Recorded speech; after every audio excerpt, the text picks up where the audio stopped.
Pikir dulu waktu itu karena saya dikasih antibiotik nggak kuat, jadi saya sesak napas dan lain sebagainya. Iya. Tapi antibiotiknya diberhentikan.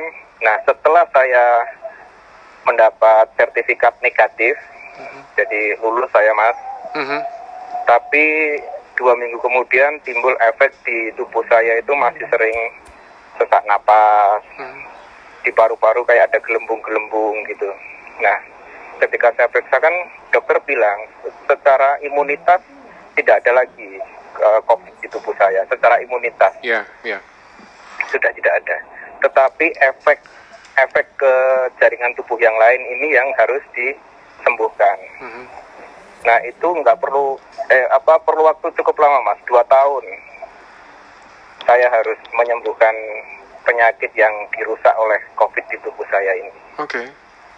Gitu. Jadi teman-teman yang memang jangan meremehkan penyakit ini. Penyakit ini, kalaupun Anda nanti imunitasnya kuat, sepertinya sekarang Anda nggak merasa sakit, sekarang Anda merasa sehat-sehat saja, itu belum tentu apabila virus ini masuk ke tubuh Anda dan pada akhirnya merusak jaringan yang lain.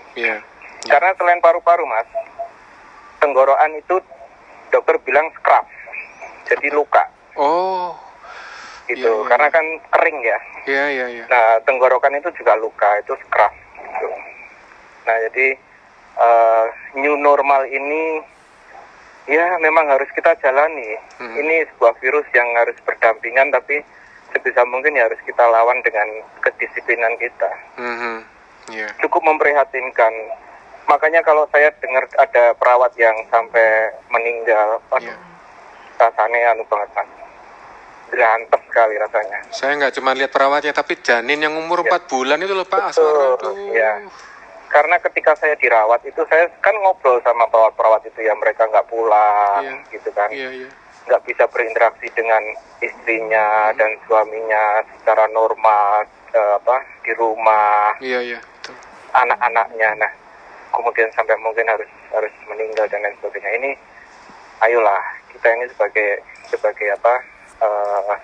sesama yang harus saling inilah, jangan. Iya, Mas. Ini new normal ini agak berat nanti memang dijalankan. Ya, karena kita hidup normal dengan aturan baru ini kan belum tentu semua orang bisa menjalani ya, Mas Imam ya. Iya. Itu baru dari sisi segi kesehatan sakit yang mungkin teman-teman yang pernah COVID rasakan. Belum dari sisi moral, sosial di lingkungan yang dia terima. Karena saya pernah cerita, Mas, saya kan sempat harus pindah rumah. Saya sempat harus mengasingkan diri. Ya, didatengin, di teror WA dan lain sebagainya.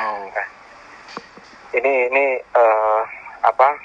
corona ini hampir merusak segala sendi sosial, sendi ekonomi, semuanya ini dibikin berantakan. Tapi ya memang kalau kita harus berdampingan, ya harus kuat-kuat aja.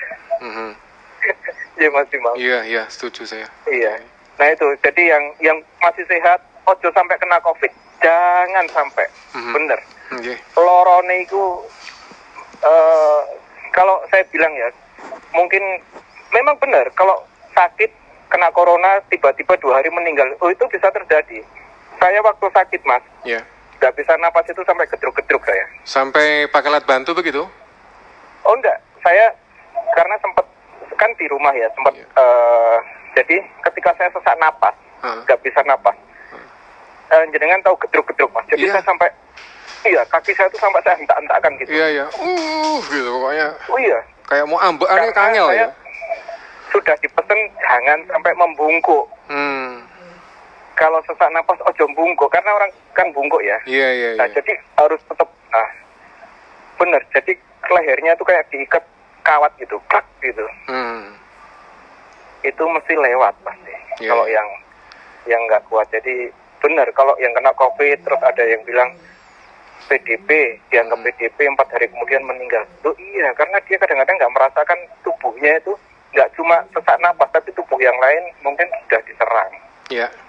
Itu. Ya itu mungkin ya sekedar cerita bahwa COVID ini cukup mengerikan, bukan hal yang harus diremehkan. Iya, setuju. Iya. Nggih. Nggih, Mas Imam. Nggih. Ya, Baik. mudah-mudahan semua seluruh Surabaya Indonesia sehat. Amin. Amin. Nggih. Amin.